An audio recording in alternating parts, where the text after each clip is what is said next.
Έτσι λοιπόν, αυτό εδώ είναι το καινούριο μας βιβλίο. Μόλις το παραλάβαμε από τους εξαιρετικούς βιβλιοδέτες μας. Είναι 8 αδέρφια, εργάζονται μαζί τους είναι και ο κύριος Νίκος και ο κύριος Παναγιώτης, άνθρωποι του Θεού. Λοιπόν, και κοιτάξτε τι ωραίο βιβλίο, δόξα τω Θεώ, μόλις παραλάβαμε. Άγιοι και ζώα. Είναι το μεγαλύτερο που έχουμε φτιάξει μέχρι στιγμής, 128 σελίδες.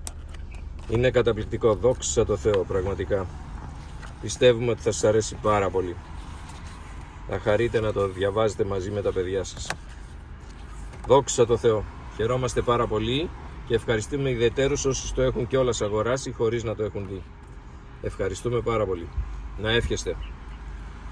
Έτσι λοιπόν, αυτό εδώ είναι το καινούριο μας βιβλίο. Μόλις το παραλάβαμε από τους εξαιρετικούς βιβλιοδέτες μας. Είναι 8 αδέρφια, εργάζονται μαζί τους είναι και ο κύριος Νίκος και ο κύριος Παναγιώτης, άνθρωποι του Θεού.